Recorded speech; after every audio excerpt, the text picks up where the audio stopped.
Hola a todos los que nos siguen por redes sociales.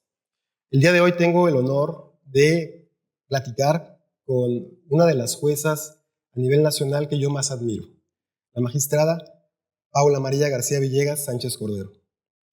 Me gustaría dar una pequeña reseña de la trayectoria de la magistrada Paula. La doctora Paula es magistrada del 11º Circuito del Tribunal Colegiado en Materia Administrativa del Primer Circuito, doctora en Derecho por la UNAM y maestra en Derecho por la London School of Economics. Cuenta además con formación en Derecho y Economía por la UNAM y el ITAM. Ha sido magistrada de circuito desde el año 2016 y anteriormente jueza de distrito. Su trayectoria combina una destacada labor judicial con una amplia experiencia académica, impartiendo clases en instituciones como la UNAM, el ITAM y la Universidad Iberoamericana, contribuyendo a la formación de nuevas generaciones de juristas. Bienvenida, doctora Paula María García Villegas. Muchas gracias, Raúl. Gracias a ti, a la Universidad Modelo, aquí en Campus Chetumal, estoy en Quintana Roo, y al alumnado y al profesorado. Estoy muy contenta de estar con ustedes en Chetumal y muy agradecida con la Universidad Modelo por esta oportunidad. Al contrario, magistrada. Usted sabe que nuestra jornada de Derecho tuvo como título la actividad jurisdiccional en el siglo XXI. En ese sentido sería mi primera pregunta. ¿Cómo cree usted que debe ser la jurisdicción del siglo XXI comparada a como era tradicionalmente? Gracias. Este es mi tercer año con ustedes en las jornadas de Derecho y el mundo va evolucionando, el mundo cambia, las generaciones igualmente son distintas, de jóvenes que se convierten en adultos, y las instituciones de un estado, de una nación, la que sea, incluyendo México, tienen que ir dando respuesta a esas nuevas demandas sociales, a esos cambios naturales que se dan generacionales, para poder ser sólidas y para poder, en ese sentido, las instituciones también tienen que sobrevivir. ¿Y cómo sobreviven? Dando respuesta y cambiando. Ahora, ¿cuáles son los problemas que aquejan ahorita que antes no se tenían, que antes de los 70s, que es cuando inicia el derecho ambiental del siglo pasado, no se tenían? La crisis climática es una, el aumento poblacional es otro, toda la presión que estos dos factores ejerce en las áreas naturales protegidas, en los derechos en el ejercicio de los derechos económicos, sociales, culturales y ambientales. Somos desde hace, creo que fue en 2022 aproximadamente, que Naciones Unidas dijo que habíamos alcanzado la cifra de 8,000 millones de personas en el mundo y que aumenta en un promedio de alrededor de 80, si no mal recuerdo, millones de personas anual. Entonces, eso hace que se erosionen en cierta medida las áreas naturales y que la crisis climática se tome como parte de estos nuevos desafíos por parte de la justicia que no se tenían antes. En suma, tiene que existir una adecuación a los nuevos retos y los cambios generacionales que tenemos. Muy bien. En el mismo sentido, magistrada, ¿cómo cree que debe ser el papel de los jueces ante esos problemas sociales? ¿Cómo responder ante esos problemas sociales tan complejos? Mira, hay una agenda también internacional de Naciones Unidas que se conoce como Agenda 2030, que yo la comparto. Yo soy una juzgadora de justicia social de origen desde hace 14 años. Inicié mi año 15 como jueza en diciembre, porque empecé como juzgadora en diciembre de 2010. Entonces, en diciembre de 2024 empecé mi año 15. Estamos en 2025 y siempre he tenido este corte de justicia social, de derechos humanos para todos, y lo que hace la Agenda 2030 es básicamente, entre otras cosas, visibilizar los DESCA, los derechos económicos, sociales, culturales y ambientales, y una equidad también en el ejercicio de los mismos, así como la limpieza de mares, el medio ambiente, derecho a la vivienda, derecho a la ciudad. Entonces, ¿cómo veo este nuevo sistema de impartición de justicia en el término del primer cuarto del siglo XXI? Una justicia más ágil, Las tecnologías de la información nos han enseñado que las generaciones que vienen son muy rápidas en el manejo de la información. Además, información, si la sabes ocupar, veraz, adecuada, con páginas correctas de la red de Internet. Y la justicia tiene también que ser más expedita, tiene que dar respuesta adecuada en estos temas, Raúl. Y no solamente eso, sino muy cercana a la gente, con un lenguaje cotidiano también y con una resolución de los conflictos muy lógica, perspectiva de justicia, claridad al momento de juzgar, equidad y sensibilidad. Sí, nos resumió bastante bien muchos elementos que parecen sencillos, pero realmente son complejos de llevar a cabo, ¿correcto?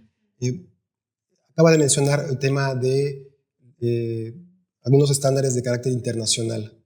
Mi pregunta sería encaminada a que usted nos dijera qué pasa con ese aparente conflicto que suele haber o que se suele plantear entre la Constitución y los tratados internacionales. En su entender, ¿tiene que prevalecer alguno en algún sentido? Mira, no es que deba de prevalecer o no, sino ya tenemos desde 2011 un parámetro de regularidad, me refiero a 2011 por las reformas constitucionales de 6 y 10 de junio de ese año, de 2011, en donde dentro de los cambios que hubo fue el artículo primero, para mí uno de los punteros y pilares de esta reforma, donde tenemos ese parámetro de regularidad que en otros países se le conoce como bloque de constitucionalidad, donde está a la par la Constitución y los tratados y convenios de derechos humanos.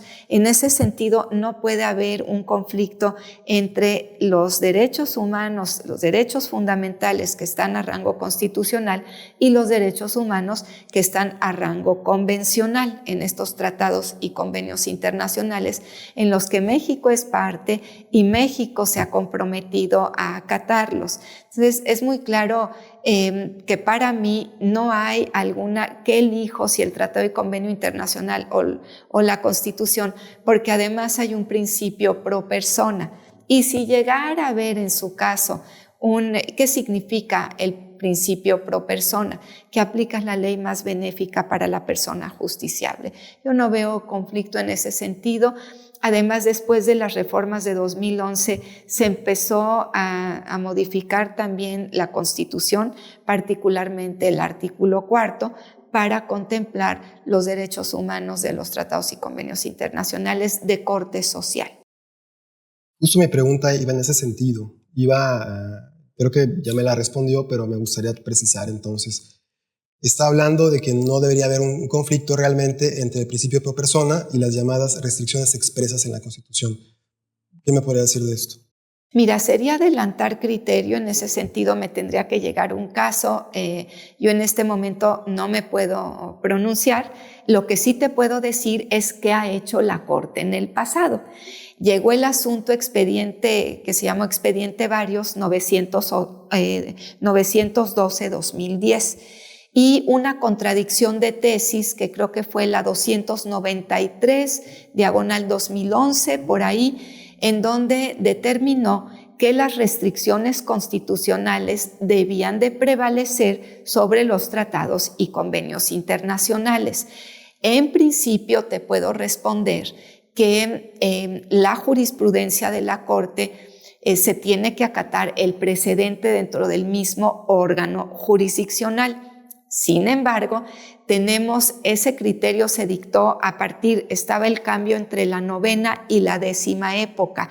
La 10ª se dictó ya en la 10ª época del Semanario Judicial de la Federación. Y el criterio se da cuando hubo este parteaguas constitucional de las reformas de 2011 a la que me he referido. Desde esa 10ª época hemos tenido la 11ª en 2021, también con reformas constitucionales de lo que conocemos como el precedente judicial, y actualmente estamos esperando a la 12ª época, que será sin duda alguna después del 1 de septiembre de 2025, con ya se van a aterrizar y materializar las reformas de septiembre de 2024. Entonces, hasta entonces, y si llega un asunto, definiremos si el contexto constitucional es distinto o puede seguir prevaleciendo la contradicción de tesis 293-2011 del Pleno de la Corte. En su plática de ayer me pareció muy interesante todos esos efectos reparatorios que planteaba en sus sentencias. En ese sentido, no tuve la oportunidad de preguntar en la conferencia, ya no dio esa oportunidad, pero me gustaría que usted me dijera, esos efectos tan variados que ha planteado en sus sentencias, ¿considera que puede tener algún límite?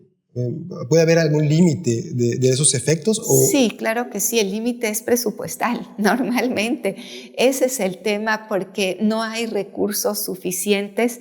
Los derechos económicos, sociales, culturales y ambientales requieren de un presupuesto para que se materialicen, pero por otro lado no los podemos seguir dejando como derechos programáticos, que es lo que se decía hace tiempo. Hace tiempo comentaban y decían que los derechos humanos solamente los que son, y ha ido cambiando, que si es primera generación, segunda, tercera o cuarta. Luego dijeron no puede haber generaciones de derechos porque están interrelacionados y todos son importantes.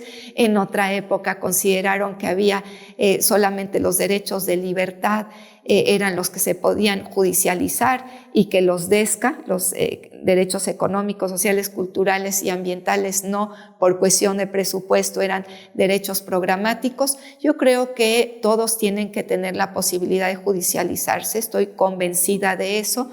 Y comentaba justamente que cada poder público, dentro de su ámbito competencial y de facultades, por lo que hace al Poder Judicial es la judicialización de los DESCA, por lo que hace al Ejecutivo, que también está el Poder Ejecutivo obligado, como lo dice el artículo 1 constitucional, a reparar los derechos humanos que no se han podido ejercer, a promover, proteger y reparar a través de políticas públicas, y el Poder Legislativo también tiene su esfera de competencias y de facultades e igualmente tiene bajo sus funciones las normas generales para que se cumplan los derechos fundamentales. ¿Qué tiene que haber en esta división de poderes? La división de poderes no es pleito. La división de poderes no es que cada poder público camine por su cuenta. Tiene que haber, por lo que hace al judicial, una vez que se judicializa un DESCA, coordinación entre los otros poderes. ¿Por qué? Por cuestión del presupuesto y por cuestión de cómo se va a cumplir con esa sentencia. Y tiene que haber, Raúl, mucha sensibilidad y voluntad del país como nación para poder servir adecuadamente a las personas justiciables o a los gobernados desde el punto de vista de políticas públicas, con muy buena fe y con un ánimo de servir, de crecer como nación y de dar certeza y seguridad jurídica y sobre todo aplicación e instrumentación a los derechos fundamentales. Comentó un concepto que me pareció sumamente interesante el día de ayer. Habló de manera crítica y refiriéndose a sentencias programáticas. Dijo, pueden existir sentencias, así como una concepción de que la Constitución o ciertos derechos son programáticos, también luego pueden haber sentencias programáticas y que hay que ir en contra de ello. ¿Qué me puede platicar sobre eso? Claro, una sentencia que no se ejecuta, que no se cumple, que no se llega hasta el haber jurídico de la persona justiciable o del poder público que llega a la Corte en controversia constitucional o en acción de inconstitucionalidad, debilita a la institución del sistema de impartición de justicia. Las sentencias se dictan para que se cumplan, y si no es así, pues entonces yo pregunto qué sentido tiene dictar una sentencia que no se va a ejecutar. Entonces no se pueden quedar las sentencias como sentencias programáticas, y para ello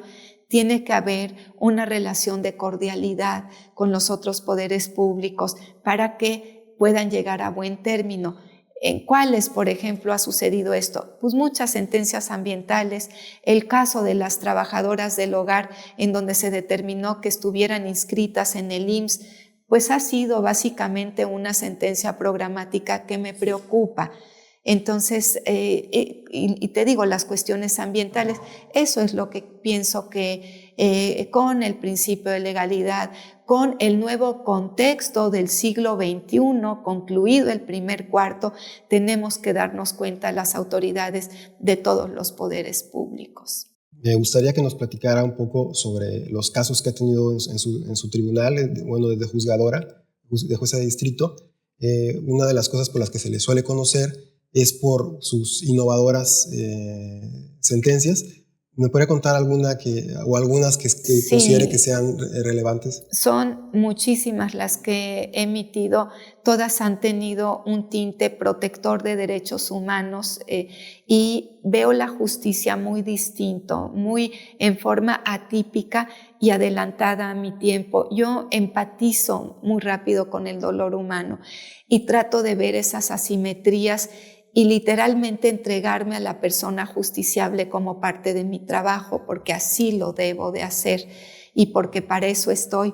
Otra de las, ahorita voy a los casos particulares que tú me dices, es que me gusta darles respuesta, así lo mandata el artículo 17 constitucional, pero de todas maneras respuesta tomando los términos y plazos en forma expedita, en forma pronta, porque es la obligación y para ello requieres un trabajo de 24/7. La justicia es muy celosa, el número de asuntos que resuelve un órgano jurisdiccional es excesivo y para hacer bien tu trabajo sí requieres realmente estar muy al pendiente porque hay expedientes muy voluminosos y así decides como proyecto de vida servir, pero siempre con la satisfacción del deber cumplido. En el momento en el que se vaya una persona juzgadora, ahí tiene que decir, me voy con la satisfacción del deber cumplido, cualquier momento que este sea. Yo y perdón por hablar en primera persona el singular, pero desde que pisé el juzgado por primera vez me dije, voy a dictar mis sentencias como si fuera la última oportunidad que tuviera.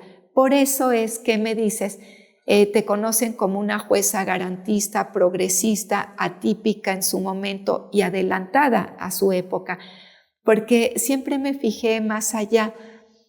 Básicamente, las sentencias que conoces, porque ya lo hemos platicado, que me han marcado más, son en donde había mayor sufrimiento humano o en donde había mayor abandono, discriminación, exclusión, falta de derechos en los sectores o abuso en esos sectores sociales. Las trabajadoras sexuales ha sido uno de ellos, las personas, los braceros, como se le conoció el caso, que son personas migrantes que se fueron a la Segunda Guerra Mundial a los Estados Unidos, cuestiones de apellido materno antes que el paterno, violencia entre cónyuges también, que fue uno de los primeros asuntos que saqué, el derecho a los abuelos a ver a sus nietos cuando hay un conflicto entre padres también, independientemente de la relación materno-filial y paterno-filial, compensaciones en términos de pago de alimentos, derecho al ambiente, mucho derechos de los animales en forma adelantada antes de las reformas constitucionales de diciembre de 2024, los seres sintientes, estos como cuando hay sufrimiento animal, y siempre me pongo en el lugar de las personas justiciables. Por eso es que detecto con esa velocidad las asimetrías. Y desde luego asuntos ordinarios de conflictos societarios o cualquier otro tema.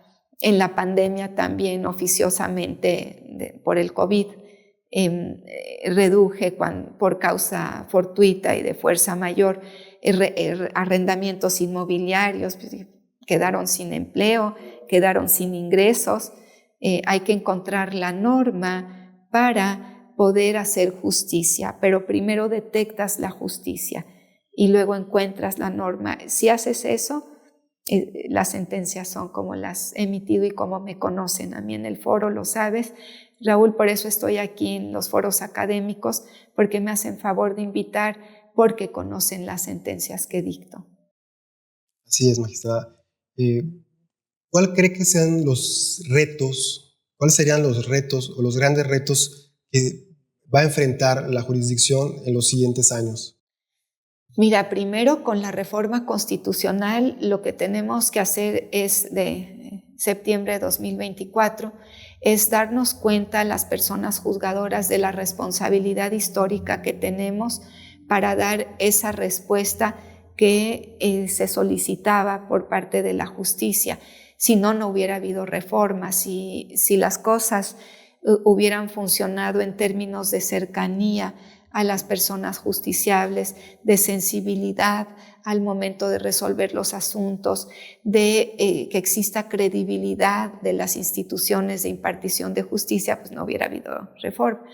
Se requiere un lenguaje cotidiano, en primer lugar, perspectiva de justicia, en segundo lugar, que no haya protagonismos por parte de los nuevos juzgadores, que una vez que termine la elección popular entren a sus oficinas, se pongan a trabajar, pero a su vez, es curioso lo que te voy a decir, entren a sus oficinas, pero salgan a sentir el termómetro social, pero no con un protagonismo. Por eso me refiero a mucha humildad y nada más con el ánimo de servir. Yo creo que las personas juzgadoras tienen que tener esa conciencia de la humildad al momento de dictar y no querer más que hacer bien su trabajo. Ya si destacan por su trabajo, lo van a hacer, que no tengan problema en eso. Te decía, en suma, lenguaje cotidiano, dedicarse a trabajar, porque es muy demandante la justicia, pero a su vez estar cercanos al pueblo de México, cercanos al dolor, cercanos a las ausencias que hubo por parte de los poderes públicos, de no estar con ellos. Y dar una respuesta expedita con perspectiva, Raúl, de justicia. Eso es lo que yo esperaría del Poder Judicial a partir de 2025, de 1 de septiembre. Si no es así, pues va a haber cuestiones que ajustar. Una de las razones por las cuales hicimos esta jornada de derecho es precisamente que nuestros alumnos y la comunidad jurídica en general conociera que el juez tradicional que simplemente hace subsunción y que aplica la ley, ese modelo está pues, prácticamente limitado, ¿no? El día de hoy. Me gustaría que usted nos dijera algo más, unas palabras más sobre qué le pareció la jornada o algo más que nos quisiera aportar. Me encanta, por eso llevo 3 años viniendo con ustedes. Ahorita nos agarró en este tiempo particular, pero he venido, hacen muy bonitas jornadas, realmente se empeñan para que cada detalle esté cuidado. La Universidad Modelo aquí en Quintana Roo es reconocida mucho, tanto también en la península de Yucatán, voy a hablar de eso porque también tienen un campus en Mérida, tienen este campus en Chetumal. Pienso que se esmeran mucho porque el alumnado tenga buenas profesoras y profesores en general en los semestres, porque tengan este periodo de reflexión anual de cómo ha evolucionado el derecho, cuáles son los retos, qué se ha alcanzado también, y agradecerte, Raúl, porque sí me gustan mucho estas jornadas y cómo ustedes le ponen al alumnado enfrente, que vea los ajustes, los cambios, diferentes perspectivas también, y profesores y profesoras invitados con ideologías que invitan al alumnado a reflexionar y a tener un pensamiento crítico. Pues le agradezco mucho, magistrada, por estar con nosotros el día de hoy. Como le decía, yo tengo una admiración muy grande por usted. Por esa razón es que buscamos invitarla. Creo que la principal carta que tiene usted es la legitimación que le pueden dar sus sentencias. Y ese efecto, no tengo duda de que es una de las mejores juzgadoras del país. Le agradezco mucho su presencia, su tiempo, sus palabras, porque sabemos que está muy ocupada. Y al resto de las personas que nos están viendo, pues síganos, pueden seguir a la magistrada Paula en sus redes sociales y nos vemos en la próxima ocasión. Muchas gracias, Raúl, a la universidad también y a todos tus alumnas y alumnos que nos ven.